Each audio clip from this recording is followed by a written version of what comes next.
तभी हिरण के सामने से एक जादुई बीज प्रकट होता है। ये जादुई बीज तुम ले जाओ और अपने आंगन में लगा दो।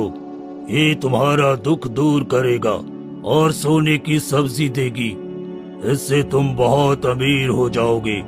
तभी राधिका बीमारी की वजह से खांसने लगती है। क्या हुआ? तुम्हारी खांसी फिर से बढ़ गई है क्या राधिका? रुको, मैं तुम्हें जड़ी बूटी देता हूँ। कौन सी जड़ी बूटी दोगे आप? सारी जड़ी बूटियाँ खत्म हो गई है और वैद्य जी ने फिर से दवा देने से पहले पैसे मांगे हैं। कुछ समझ नहीं आता कि क्या किया जाए। रुको रुको, मैं किसी से मदद लेकर आता हूँ। शायद गांव वाले कुछ पैसे दे दें जिससे मैं तुम्हारी दवाई ला सकूं। फिर रामू गांव की तरफ निकल पड़ता है और एक गांव वाले के पास जाता है। भाई मेरी पत्नी बहुत बीमार है, कुछ पैसे दे दो ताकि मैं उसके लिए दवाइयाँ ला सकूं। अरे जा, तुझे कौन मदद करने वाला है? तुम तो पैसे ही मांगते रहते हो। जाकर कोई और काम धंधा क्यों नहीं कर लेते? तुम जैसे गरीब लोग गांव वालों पर बोझ हो बोझ। भाई आप ऐसा क्यों बोल रहे हो? इस वक्त मेरा टाइम खराब है तो क्या हुआ? मैं मेहनत कर रहा हूँ। भगवान एक न एक दिन मेरा दिन जरूर लौटाएंगे। बस मैं अपना कर्म कर रहा हूँ। हाँ तो भगवान के भरोसे रहो। हम गांव वालों से पैसा क्यों मांग रहे हो? इतना कहकर रामू उदास होकर दूसरे गांव वाले के पास जाता है।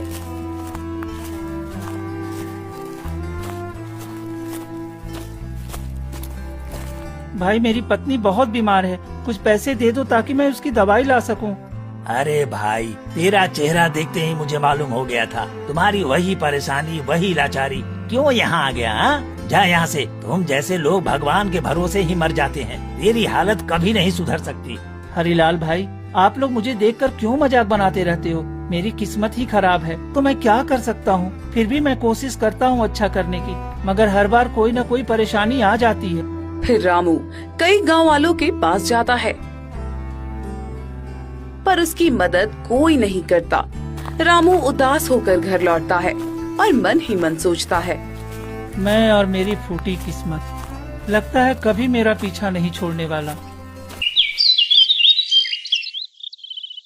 फिर अगली सुबह रामू कुल्हाड़ी लेकर घने जंगल की तरफ निकल पड़ता है। आज शायद मेरी किस्मत चमक जाए और मेरी सारी लकड़ियाँ बिक जाए और मुझे कुछ पैसे मिल जाए तो मेरी कुछ हालत सुधरेगी। आज थोड़ा अंदर जंगल में जाऊंगा तो शायद कुछ ज्यादा लकड़ी मिले। रामू रोज की अपेक्षा आज थोड़ा जंगल के अंदर जाता है और लकड़ियाँ काटने लगता है। तभी एक रहस्यमयी आवाज आती है। आओ मेरे पास आओ, मैं तेरा किस्मत बदल दूंगा। अरे ये जंगल में ये आवाज कैसी? पहले तो कभी मैंने ये आवाज नहीं सुनी। मुझे जाकर देखना चाहिए, आखिर ये आवाज कहाँ से आ रही है। फिर रामू डरते हुए आवाज के पीछे जाता है और एक पेड़ के पास पहुँचता है। अरे ये तो एक पेड़ से आवाज आ रही है, पर यहाँ कोई दिखाई क्यों नहीं दे रहा? रामू, मैं तुम्हारा कब से इंतजार कर रहा था। तुम यहाँ आने में बहुत समय लगा दिए हो। तुम कौन हो और मेरा नाम कैसे जानते हो? तुमने कई साल पहले एक मरे हुए हिरण का अंतिम संस्कार किया था। मैं उसी का रूप बोल रहा हूँ। अच्छा, तो तुम वही हिरण की आत्मा हो। बताओ, मैं तुम्हारी क्या मदद कर सकता हूँ? तुम मेरी कुछ मदद मत करो, मैं तुम्हारी मदद करने आया हूँ। तुम इतने नेक और सच्चे हो, फिर भी तुम दर दर भटक रहे हो और तुम्हारी पत्नी बीमारी से तड़प रही है। मुझे ये देखा नहीं गया, इसीलिए मैं तुम्हें कुछ देना चाहता हूँ। तभी हिरण के सामने से एक जादुई बीज प्रकट होता है। ये जादुई बीज तुम ले जाओ और अपने आंगन में लगा दो। ये तुम्हारा दुख दूर करेगा और सोने की सब्जी देगी। इससे तुम बहुत अमीर हो जाओगे। लेकिन शर्त ये है कि इसे केवल निस्वार्थ भाव से बोना है और लालच कभी मत करना, वरना इसका बुरा प्रभाव पड़ेगा। तुम नेक दिल इंसान हो, इसलिए मैं तुम्हें दे रहा हूँ।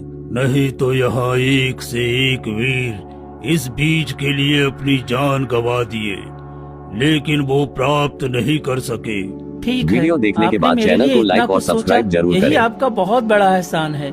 फिर रामू वो बीज लेकर घर आता है